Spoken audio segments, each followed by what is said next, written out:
This is the second video for section 3.2 on angles. The symbol used for talking about degrees is this little guy right here, this little circle. Just make sure that when you're using that, if you're talking about something that's 35 degrees, that it's elevated, and it's just a small little circle, okay? Just make sure you elevate it a little bit, and let's not get it confused with any kind of a zero or an O, or certainly not a decimal point.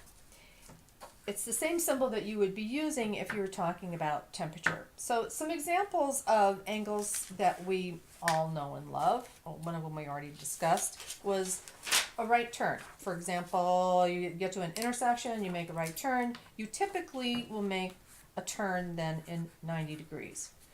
If you spin out, okay, come driving along and turn around and sliding on ice, usually refer to that as making a 180.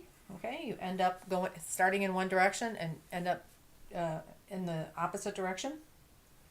Or if you completely spin around, if you're driving along and completely spin around and end up right in the same direction as you started, that's a 360, all the way around 360. Might be interesting if one of you wanted to kind of Google some research on why are there 360 degrees in a circle? And I know that I knew this at one time, but I don't remember as we speak, or as I speak. Okay, so given that a complete rotation all the way around is 360, then 1 degree, okay, all the way around, 1 degree would be 1 over 360, that type of a ratio. Just something you're going to probably want to keep in mind.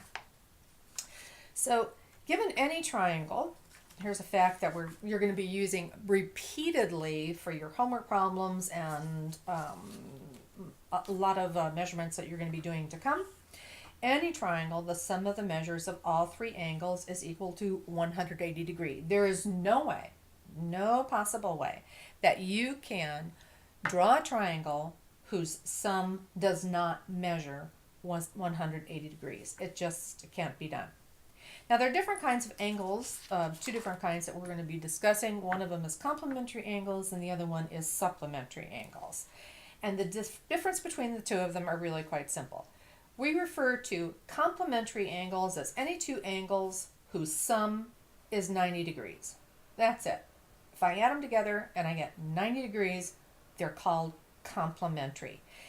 You won't see this kind of representation very often, but I do want you to at least have seen it once.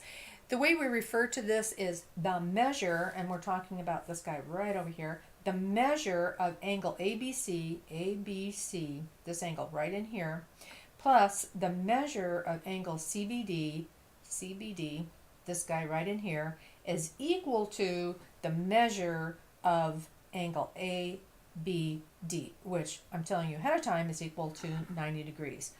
So because these two added together equal 90 degrees, we say that they are complements of each other. So for example, if I said to you, I've got two angles in mind, one of them is angle X and the other one is angle Y, and I know that they're complementary to each other, then you know that if I add them together, I get 90 degrees. And if I say to you, well, jeepers, I know that the measure of X, the measure of angle X is 63 degrees, then automatically you should be able to tell me the measure of angle Y by simply subtracting 63 degrees from 90. So the measure of angle Y, 90 minus 63 degrees, the measure of angle Y is equal to 27 degrees. And it's as simple as that. For supplementary angles, it's the same kind of idea, except this time the angles equal 180 degrees. And here's a representation of that. Now remember, we said that 180 degrees is the same as if you were driving along and you spun out and all of a sudden you were headed in the opposite direction. And as it turns out, see this guy right here? That guy right there looks like your protractor, doesn't it? A bit. 180 degrees. 180 degrees. You're starting down here, make a spin out, come back, and you've gone 180 degrees. And that is nothing more than a straight line. So here's an example of two angles where the measure of angle ABC plus the measure of angle CBD is equal to the measure of this angle. It's kind of a funny looking angle. Measure of ABD. And this guy here plus this guy here is equal to 180 degrees. So if you have a straight line and it's broken up into two parts, then it automatically is equal to 180 degrees, the sum of those two. Okay, so let's take a look at one more thing. We said that turning a complete circle is 360 degrees. The angles in a triangle are 180. A straight line is 180. And the fourth thing is that parallel lines have equal angles, and we're going to be making use of that a lot. So let's take a look at this right here. Study the following sets of lines carefully. You're going to see the same type of configuration many more times, but it won't be presented quite as clearly as you see it right here. Notice the lines create two groups of angles that are all the same. And all I really need to do is tell you one of the angles and you should be able to figure out the rest. So let's take a look at this guy here. In fact, let's just cover him up. Let's cover him up and let's do it from scratch. So let me take a peek. So I got this guy up here and this guy up here. And let's say I say to you that I know for a fact that I didn't draw that very well, that this angle right in here is 46 degrees. I know that for sure, 46 degrees. Well, then I automatically know this angle right here because of the fact that I know I have a straight line here. So this angle right here is going to equal 180 degrees minus 46. So that's 4, 17 minus 4, 13. So I get 134 degrees here. 134 degrees right here. And oh, by the way, here's another straight line. Here's another straight line. So this angle plus this angle have to equal 180 degrees. So that's 46 degrees. 46. Ooh, notice that? These opposite angles like that? Well, what does that tell you about this guy here? Remember, him plus him. There's a straight line. 134 degrees. 134.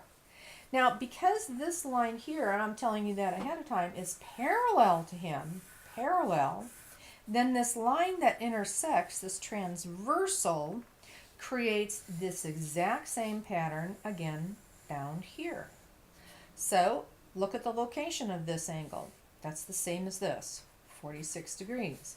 This guy is the same as this, 134. This guy is the same as this, 46. And this guy is the same as this, 134. And I could really take it even further and draw this out again and put in another parallel line, and I would again have the same kind of information down here. And that's what I'm trying to explain to you here. And you're going to be using this relationship a lot. So please don't forget about that. We're going to be making use of that. Here's a cool website that I recently found that I think it's worth you checking out. Some of the terminology used might be a little bit different than what we're using, but all the concepts are the same, and it should help you practice with angles and lots of other stuff. So let's take a look at this picture right here, and we're going to assign a measure of an angle. We'll be doing this in class, of course. We'll be deciding on any one of these angles and then calculating the rest. So let's just say, let's say I'm looking at this guy here, and I know that if I drew this, and I'm going to try and estimate him here, if I drew this in, that's a 90. So what does this angle kind of look like? Oh, I don't know. Maybe I'm going to call it 55, and I'm going to redraw this so I don't mess up my pretty paper. I'm going to call that a 55 degree angle, 55 degrees. And now I'm going to go ahead and fill in all the rest of them. Well, again, 55 degrees plus something is going to give me this straight line at 180. So 55, and subtract those two, 5 from 7, so this is 125.